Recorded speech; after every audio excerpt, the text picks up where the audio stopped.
Hello, it's the evening before the maths paper 2, and I was speaking to some of you today, and some of you wanted some foundation videos before you go into your exam tomorrow. So just a quick video on some of the foundation questions that you might see tomorrow to help you prepare and revise this evening. So let's make a start. So question number 1. Change 3 litres into millilitres. So let's just remind ourselves then how many millilitres there are in 1 litre, and that's 1,000. So for 3 litres, if we've multiplied that by 3, do the same, giving us an answer of 3,000 millilitres. Question number 2, here is a list of numbers. From the numbers in the list, write down a prime number.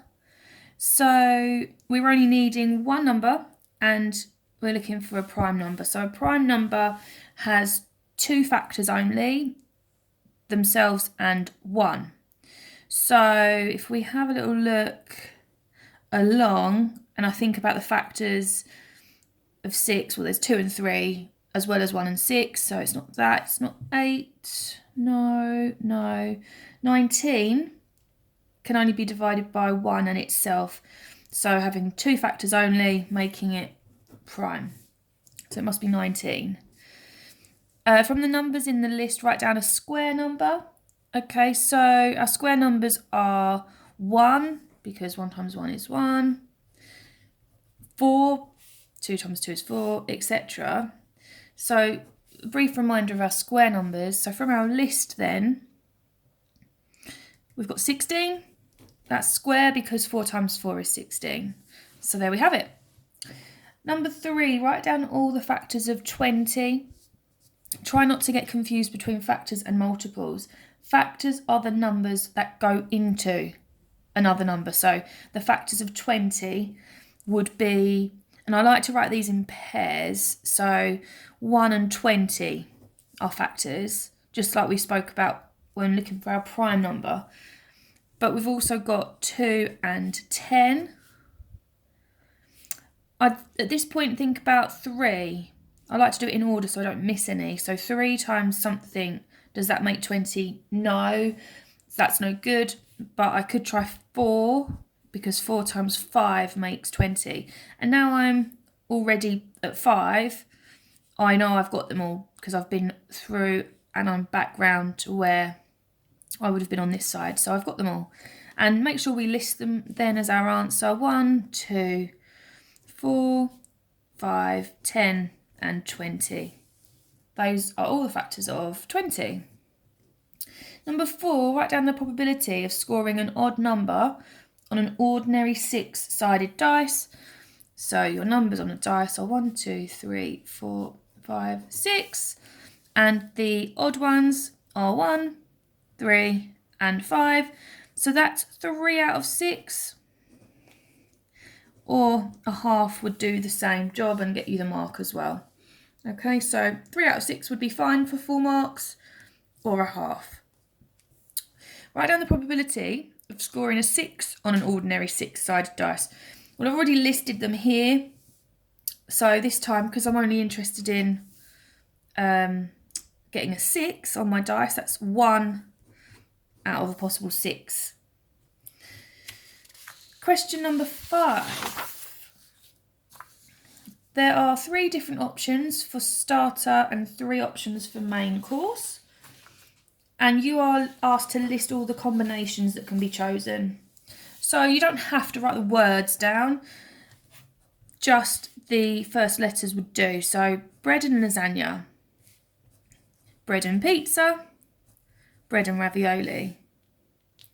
Okay, so I've dealt with the bread now. I've done all of the combinations for bread. I'm going to move on to the salad.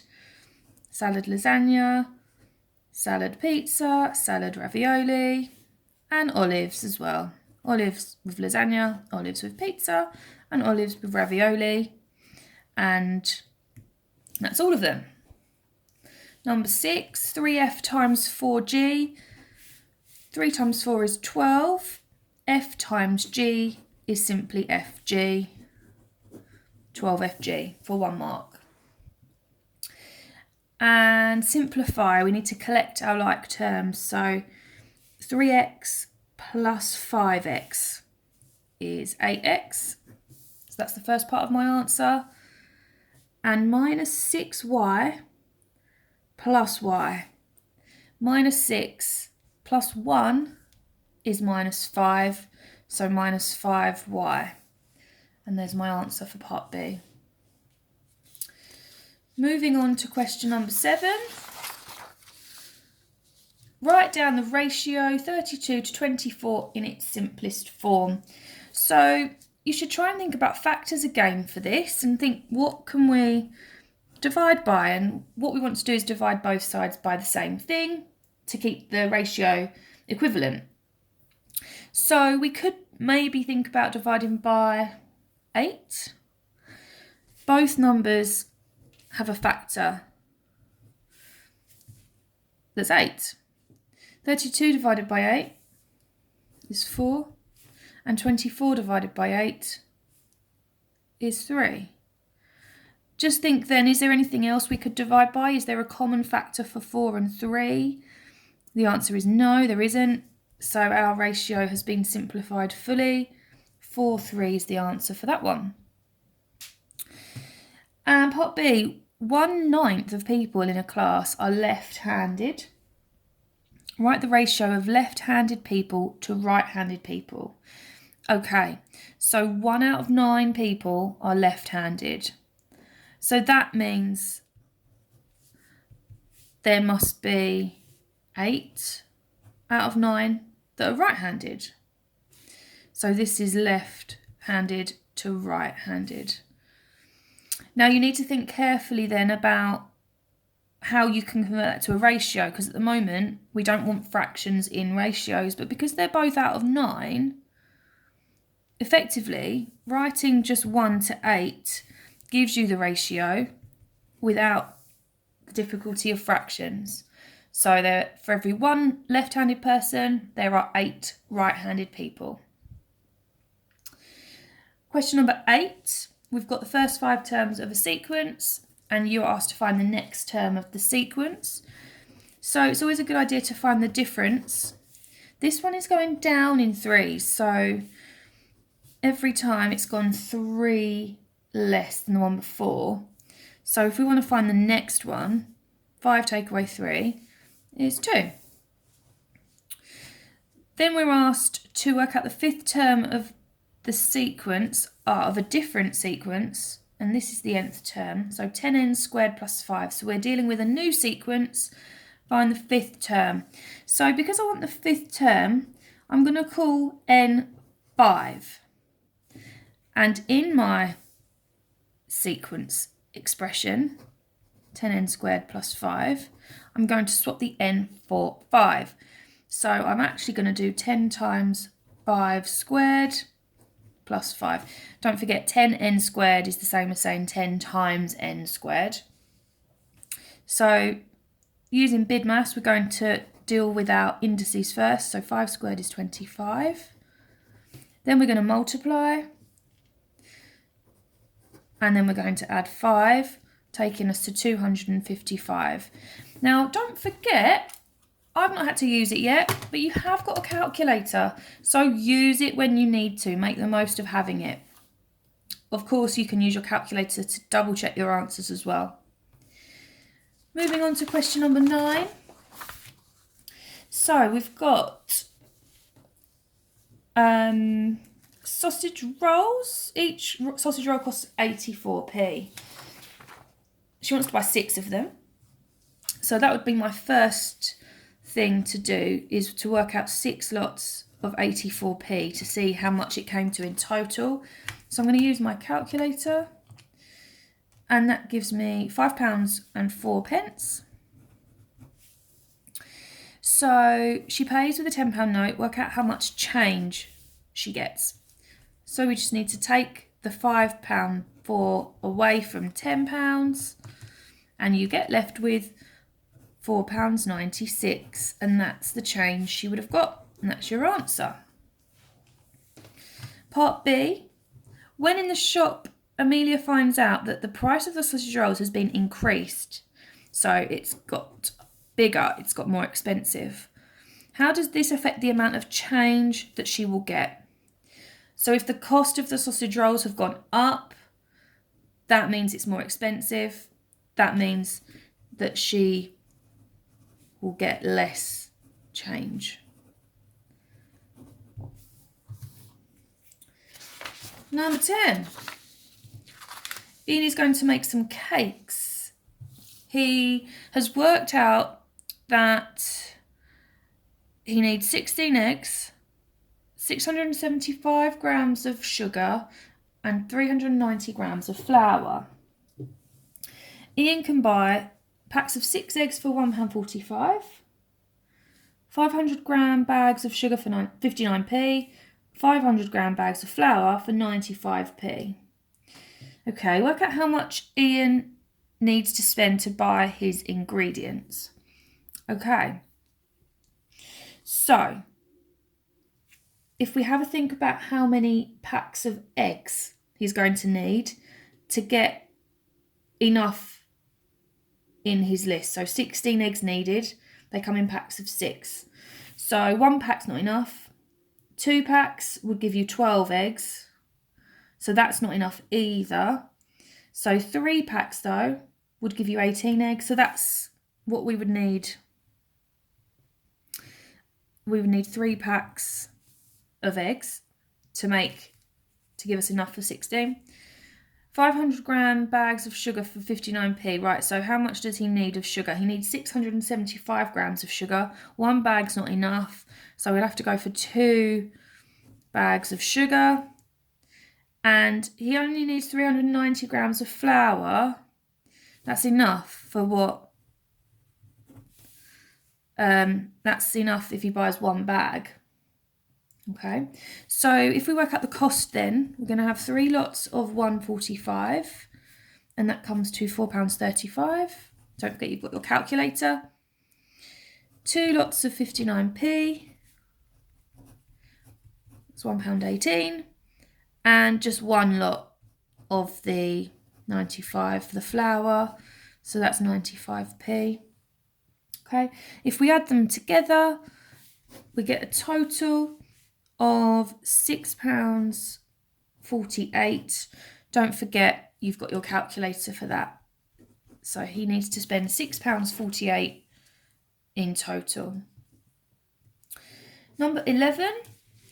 Abby buys a sofa for £540. She pays a deposit of 15% and the rest of the money in monthly payments of £17. How many monthly payments will Abby need to pay? Okay, so first of all, let's work out how much she put down as a deposit in pounds. So we need to work out 15% of £540. To do that on your calculator, you could type in 0.15 times by 540, and that gets you an answer of 81. So her deposit was £81. So if we take that off of the total cost of the sofa originally, it will tell us how much she has left to pay.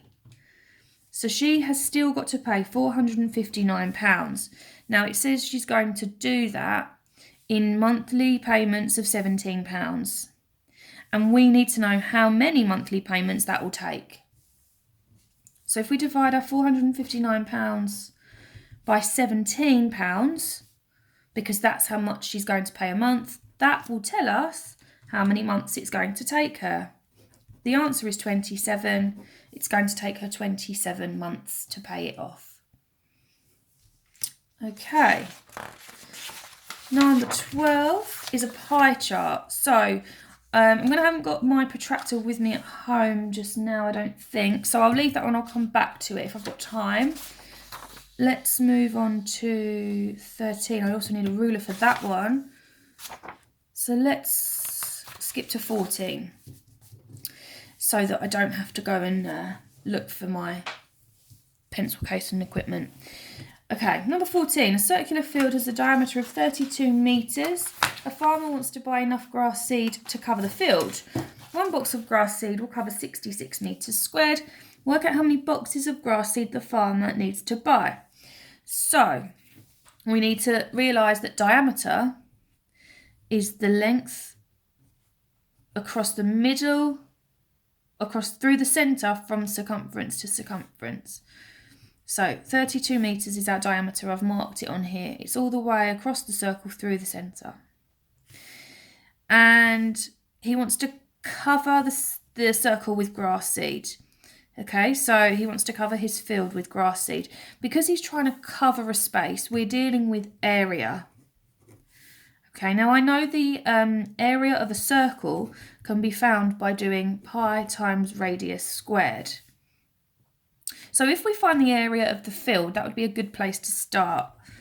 So I need to know my radius. Well, if my diameter is 32, my radius, which is half the distance, so it's from the middle to the circumference, would be half of 32. So my radius is actually 16 metres. So I'm going to use that in here for R.